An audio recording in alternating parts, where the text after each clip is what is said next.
Nina stood frozen beside the entrance to the ceremony hall, her bouquet trembling slightly in her hands as the wedding coordinator checked her watch for the third time. "We can wait another 5 minutes," the coordinator whispered. "Your father could still make it." Nina looked toward the open doors one last time. Every chair was filled. Every guest had arrived, except the man whose seat sat alone in the front row. Her phone vibrated. For one impossible second, hope rushed through her. Instead, it was a text. Something came up. "You'll understand someday." That was it. No apology. No explanation. Nothing. Across the room, two of her father's cousins exchanged uncomfortable glances after reading the message over her shoulder. One quietly muttered, "Didn't he fly to California last month for Daniel's engagement party?" Nina didn't answer. She couldn't. Her husband, Ethan, stepped beside her, gently took the phone from her hand, locked the screen, and slipped it into his jacket pocket. Then he looked straight at the empty chair reserved for Richard Brooks. "So," he said quietly, "this is really the choice he made." Nina swallowed hard. "I kept thinking he'd walk through those doors." Ethan squeezed her hand. "He won't." There wasn't a trace of anger in his voice. Only certainty. And somehow, that certainty felt far more dangerous than rage. The music began. The guests slowly rose to their feet. The coordinator looked at Nina with sympathetic eyes. "Would you still like to wait?" Nina inhaled slowly before shaking her head. "No." She forced herself to smile. "We're getting married." As she stepped forward, Ethan's parents quietly moved beside her. His father offered his arm. "If you'd allow me." For just a second, Nina couldn't speak. Then she nodded. "I'd be honored." Together they walked toward the aisle. Several guests discreetly wiped away tears. Everyone understood exactly what had happened without anyone saying it aloud. Richard Brooks had traveled nearly 2,000 miles to celebrate his son's engagement only weeks earlier. Yet he couldn't drive 45 minutes to attend his daughter's wedding. Distance had never been the obstacle. Priority had. The ceremony itself was beautiful. The vows felt sincere. The laughter during the reception was genuine. But every family photograph carried the same silent reminder. One chair remained empty. Again and again, photographers asked the same careful question. "Would you like another picture with your father when he arrives?" Each time Nina simply smiled politely. "He isn't coming." No one asked again. Late that evening, after the final guests left and the reception hall had grown quiet, Nina slipped out onto the terrace overlooking the city lights. Her wedding dress brushed softly against the stone floor as she leaned against the railing. Ethan joined her a moment later, carrying 2 untouched glasses of sparkling cider. For several minutes, neither of them spoke. Finally, Nina broke the silence. "I spent years telling myself he wasn't trying to hurt me." She laughed once. It wasn't a happy sound. "I defended him every birthday he forgot, every graduation he skipped, every holiday he canceled because Daniel needed him more." She looked toward the dark skyline. "I really believed today would finally be different." Ethan handed her one of the glasses. "You don't have to defend him anymore." She stared into the bubbles. "I don't even know why he did this." "I do." She looked up. His expression hadn't changed. Calm. Measured. Certain. He made a huge mistake. She frowned. "You mean with me?" He slowly shook his head. "No." He looked toward the empty reception hall, where Richard's unused place card still sat on the family table. "I mean with himself." Nina searched his face for an explanation. Instead, he simply smiled. "You'll understand soon." She almost pressed him for answers. Instead, she let it go. She assumed he was simply trying to comfort her after the worst disappointment of her life. She had no idea that while they were leaving for their honeymoon, events had already begun unfolding hundreds of miles away. 29 days later, her phone erupted with notifications so rapidly it nearly froze in her hand. Texts, voicemails, missed calls, group chats, messages from relatives she hadn't heard from in years. When she finally managed to open her inbox, she stared in disbelief. 187 unread text messages. The very first one simply said, "Please answer your father." Nina stared at the number on her screen. Asterisk 187 unread messages. Most were from relatives who hadn't called on her wedding day. Now they suddenly wanted her attention. Her thumb hovered over the first voicemail. Richard's voice filled the room. "Nina, it's Dad. We need to talk. Please call me back. There's been a misunderstanding." She deleted it. The second voicemail arrived less than an hour later. "Nina, don't ignore me. This isn't helping anyone." Delete. The third came just before midnight. "I'm asking you as your father." She locked her phone. Ethan looked up from the dining table. "You don't have to listen to any of them." "I know." She placed the phone face down. "I just don't understand why everyone suddenly cares." "They don't all care." He spoke gently. "They're reacting to something." Nina frowned. "What do you mean?" "I don't know yet." He folded his newspaper. "But people usually don't send 187 messages unless something has changed." Over the next 2 days, the calls continued.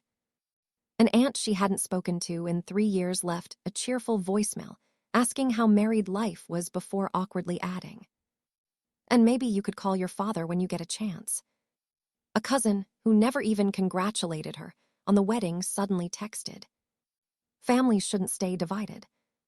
Another relative wrote, "You'll regret shutting him out." Nina stared at the messages in disbelief. No one had urged Richard to show up for her wedding. No one had called him selfish. No one had asked why he skipped the ceremony. Yet now she was expected to repair the relationship. She quietly deleted every message. That evening, while organizing wedding photographs, one picture made her stop. She was smiling during the ceremony. Ethan was looking at her. His parents stood proudly nearby. But the front row chair remained empty. She remembered another empty chair years earlier. Her law school graduation. Richard had promised to come. Instead, he canceled the night before because Daniel had made the regional baseball finals. Daniel's team lost. Richard never apologized. Another memory followed. Her 25th birthday dinner. Richard left halfway through because Daniel needed help choosing a new apartment. Then came the promotion dinner she had organized after becoming senior corporate compliance attorney. Richard arrived 40 minutes late. Talked almost entirely about Daniel's latest business idea. Then left before dessert. Each memory had come with an excuse. Each excuse had sounded reasonable on its own. Only now did she see the pattern. It had never been about scheduling.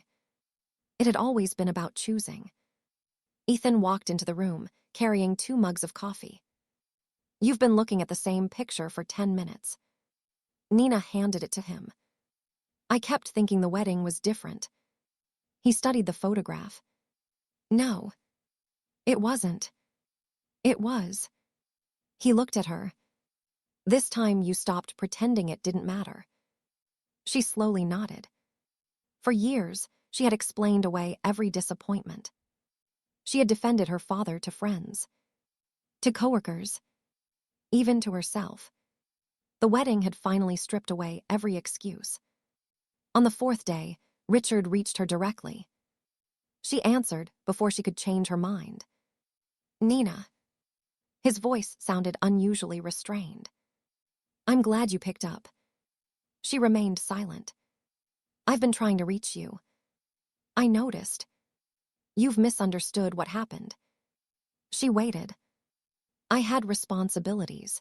Your brother's engagement required me to be there. Nina closed her eyes. My wedding didn't. It wasn't that simple. It actually was. Richard sighed. You've embarrassed me by refusing to answer my calls. The family thinks we're fighting. We are. I expected more understanding from you. Nina almost laughed.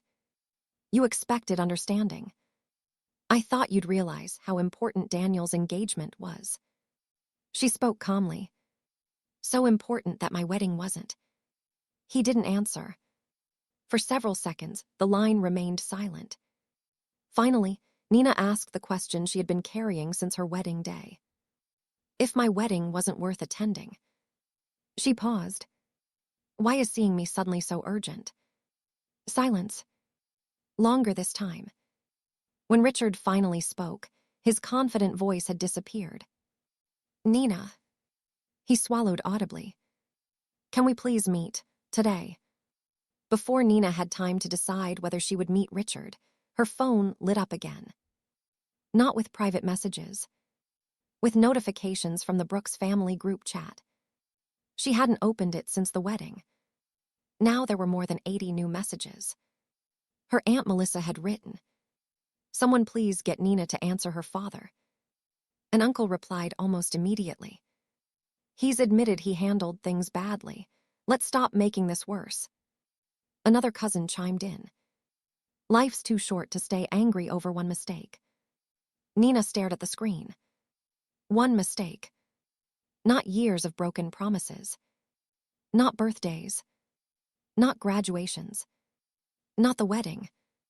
Just one mistake. She quietly exited the conversation without replying. An hour later, her mother called.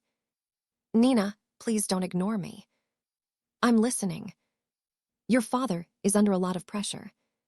So was I. He needs to speak with Ethan." Nina frowned. Why Ethan? I don't know. Her mother hesitated. He won't tell me. He keeps asking for Ethan's number. Did you give it to him? No. Thank you. Her mother sighed. I wish this family knew how to talk before everything becomes a crisis. So do I. 2 days later, Nina's Aunt Melissa organized what she called a family dinner. She insisted it wasn't an intervention. It'll just be dinner, she promised. We all miss you. Against her better judgment, Nina agreed. Ethan came with her. The moment they entered the restaurant, conversations stopped. Nearly 20 relatives sat around a long private table. Richard was already there. He stood immediately. Nina. She gave a polite nod. Dad. No hug. No warmth. Just acknowledgement. As everyone took their seats, Richard smiled toward Ethan. So. He leaned forward. I feel like I barely know my son-in-law. Ethan smiled courteously. We've only met briefly. Exactly. Richard laughed. We should fix that. He picked up his menu, but never looked at it. What line of work are you in these days? I manage investments. Oh. Richard's interest sharpened instantly. What kind of investments? Mostly private acquisitions. Richard nodded slowly. Interesting. And your partners? A small executive team. Anyone I'd know? Possibly. Nina watched the exchange carefully. Her father hadn't asked Ethan how he was treating his daughter. He hadn't asked about married life. He hadn't apologized for missing the wedding. Every question centered on business. Dinner arrived. Richard barely touched his food. Instead, he continued. We should have lunch sometime. I appreciate the invitation, Ethan replied. My schedule's fairly full. Next week. I'm unavailable. The week after. I won't be able to. Richard forced a smile. I'm sure we can find something. I'm sure we'll cross paths eventually. The answer was polite.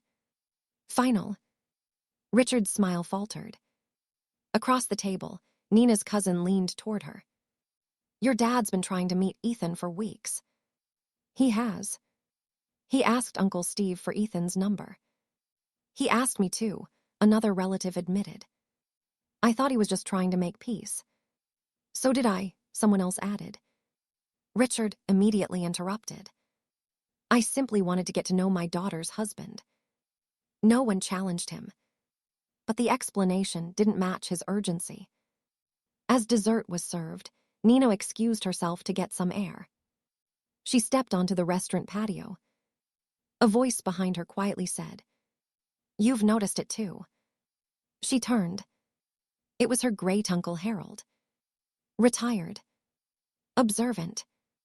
Never one for gossip. What do you mean? He glanced through the restaurant window toward Richard. Your father's scared. Nina frowned. I've never seen him like this. Harold nodded. Neither have I. He lowered his voice. His consulting company was sold last week. Nina blinked. Sold. Entire ownership changed. To who? Nobody seems to know. He folded his hands behind his back. All anyone knows is that a private investment group bought controlling interest. Is Dad losing his job? They're reviewing every executive. Nina looked back through the glass. Richard was watching Ethan. Not casually. Desperately. As though every answer Ethan gave mattered. On the drive home, Nina remained unusually quiet. Finally, she looked at her husband. You already knew. He kept his eyes on the road. Knew what? About my father's company.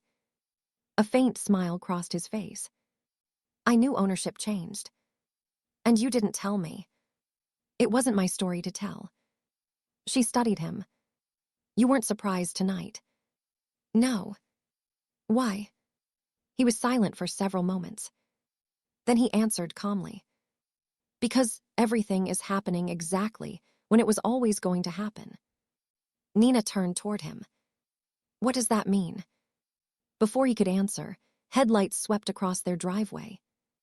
A black sedan was already parked outside their house.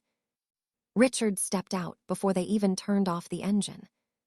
He looked directly at Ethan. Then at Nina. I need 5 minutes. Richard stood at the edge of the driveway, with both hands clasped in front of him. For a moment, no one moved. Nina had never seen her father hesitate before speaking. He had always been the loudest voice in every room, the man who expected people to wait for him, agree with him, and forgive him. Tonight, he looked like someone asking permission to enter his own daughter's life. Ethan shut off the engine.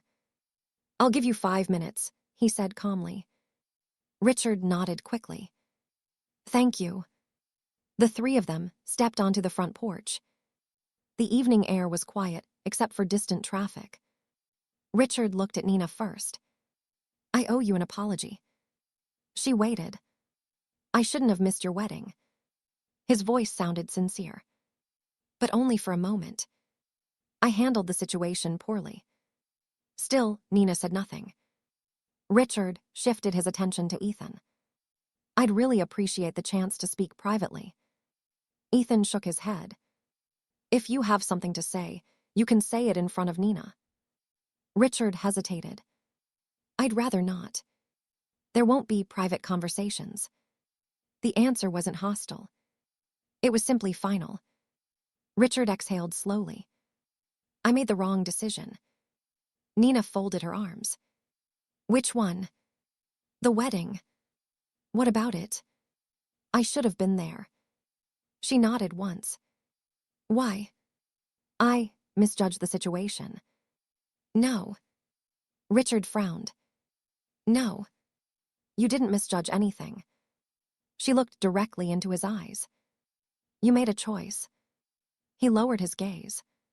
For several seconds, neither of them spoke. Finally, Richard said quietly, I'd like the opportunity to make things right. Nina asked the question that mattered most. For me. He opened his mouth. Nothing came out. That hesitation answered everything. Ethan broke the silence. What exactly are you asking for? Richard looked relieved to have the conversation redirected. I'd like to meet with you. We're meeting now. I mean, professionally. I'm not interested. Richard's shoulders tightened. Please. No. It would only take half an hour. I'm not available. Richard took one step forward. You don't understand. Ethan remained perfectly calm. I think I do. Richard's composure cracked. I've spent 30 years building my career. I know. I can't lose everything over one bad decision. Ethan looked at him steadily. This isn't about one decision. Richard looked confused. What do you mean? It's about a pattern. The words landed harder than Nina expected. A pattern. Exactly what she had finally recognized while looking through her wedding photographs. Richard wasn't being judged for missing a single event. He was facing the consequences of years of choices. Richard looked from Ethan to Nina. I've apologized. Nina answered quietly. You've apologized for the wedding. He blinked. What else is there? She gave him a sad smile. My 8th birthday. His expression changed. My law school graduation. Silence. The dinner after I made partner. He swallowed. The weekend Mom was in the hospital, and I stayed with you for 4 nights while Daniel went skiing. Richard stared at her. She continued. You remember none of those. He didn't deny it. Because he couldn't. The next morning, business news spread through the city. Several local publications reported that Brooks Strategic Consulting had officially entered executive restructuring under its new ownership. Senior leadership positions would undergo comprehensive evaluation. Long-standing partnership agreements were being reviewed. Retirement packages would be reassessed according to existing contractual performance standards. Inside the company, uncertainty spread quickly. No one knew who would remain. No one knew who would leave. Richard's phone rang constantly. Former colleagues wanted answers he didn't have. Clients asked questions he couldn't answer. For the first time in decades, his future wasn't under his control. Over the following week, Nina's mailbox filled with unexpected deliveries. Fresh flowers. A handwritten letter. Another letter. Then a long email. Then another. Richard called her mother repeatedly. Please talk to Nina. Her mother eventually called. He keeps saying he just needs one chance. Nina listened quietly. To apologize. A long pause. I think he wants your help. My help with what? He won't tell me. After ending the call, Nina carried the stack of unopened letters into the living room. Ethan looked up from his laptop. You don't have to read them. I wasn't planning to. She sat beside him. I need you to tell me the truth. He closed the computer. What would you like to know? Why is my father acting like this? Ethan was silent for several moments. Then he answered carefully. When your father first learned there was new ownership, he didn't know who was involved. Nina listened. I asked everyone connected to the acquisition to treat him exactly like every other executive. No special treatment. None. No favoritism. None. She slowly nodded. So everything that's happened has been the result of his own choices. She leaned back. And now? Ethan looked toward the window. The executive committee has scheduled one final leadership review. Nina waited. He'll have one opportunity to present himself. She frowned. Will he know you're there? Ethan slowly shook his head. No. He reached for her hand. And he has no idea. He paused. That you'll be sitting beside me. The executive headquarters occupied the top 12 floors of a downtown glass tower. Nina and Ethan arrived early. As they stepped into the boardroom, several executives greeted Ethan by name. None of them seemed surprised to see him. One woman smiled warmly at Nina. "We're glad you could be here." Nina returned the smile, but said nothing. She still felt like she was standing inside a story she hadn't fully understood. Ethan leaned toward her. "I asked you to come because this affects more than business." She looked at him. "You wanted me to hear it for myself." He nodded once.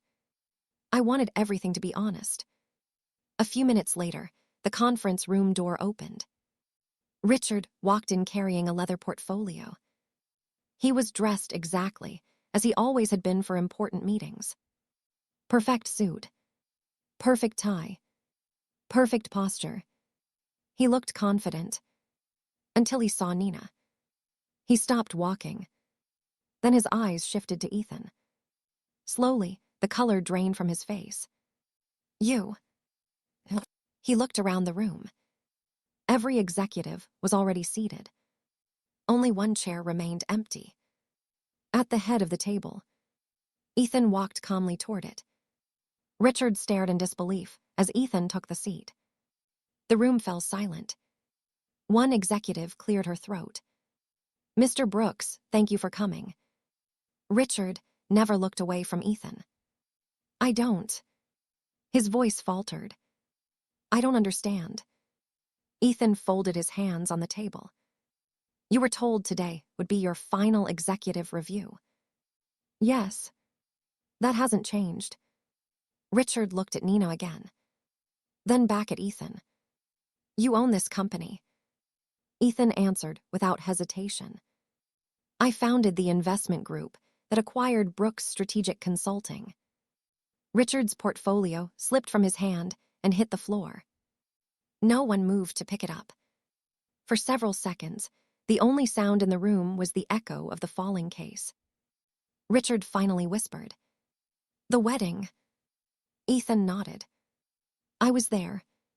Richard closed his eyes. Then the realization struck him completely. "You never told me." I introduced myself. Richard frowned.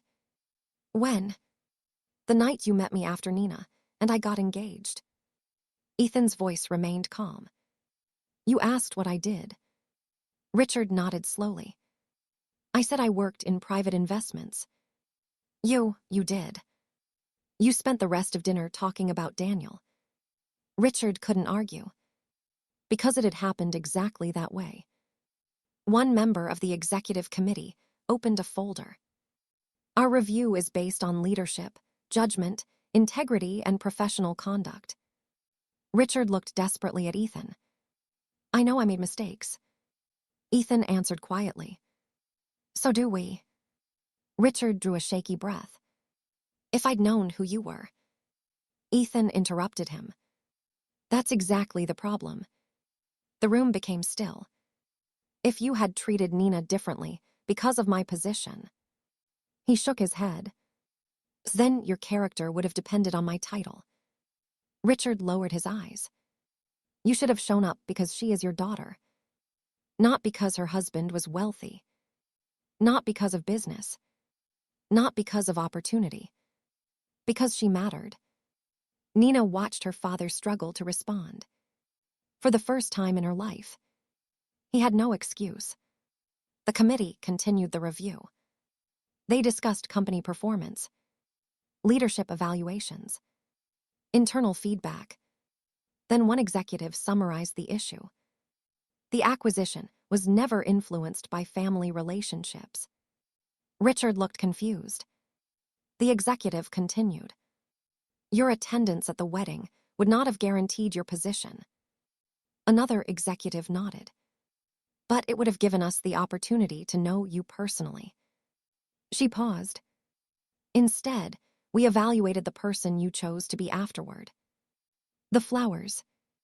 The repeated phone calls. The attempts to reach Ethan through relatives. The pressure placed on Nina. The sudden interest in reconciliation only after learning the company had changed ownership. Every action had been documented. None of it reflected genuine accountability. One committee member closed his notebook. "You repeatedly treated your daughter as a pathway to professional access." Richard's shoulders sagged. "I was desperate." Ethan answered softly. "We know." After nearly an hour, the committee reached its decision.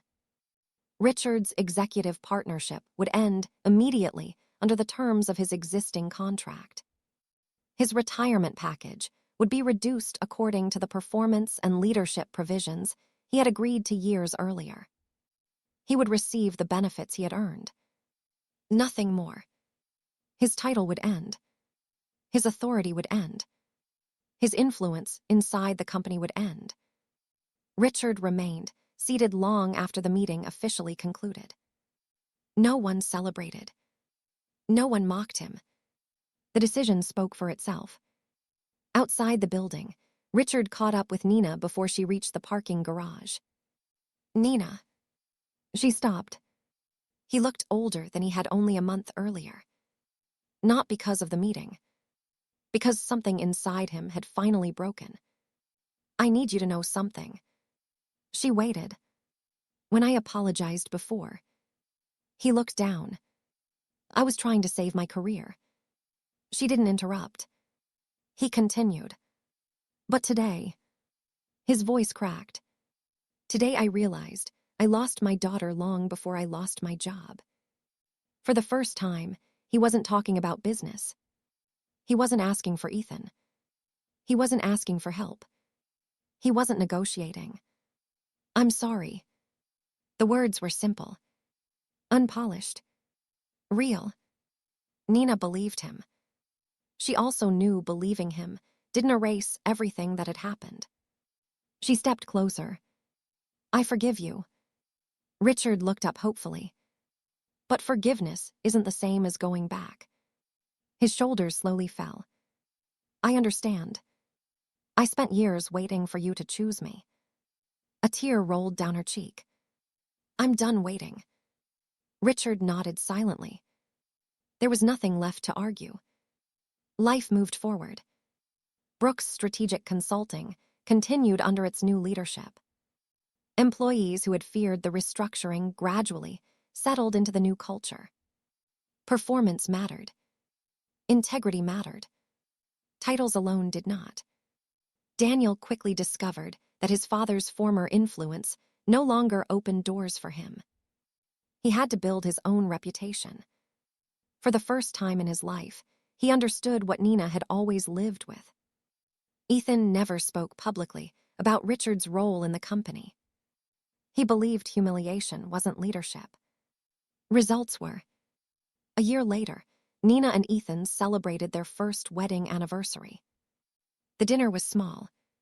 Friends, Ethan's parents, people who had shown up without being asked, without conditions, without calculating what they might gain. As they looked through their wedding album that evening, Nina paused at the photograph of the empty front row chair.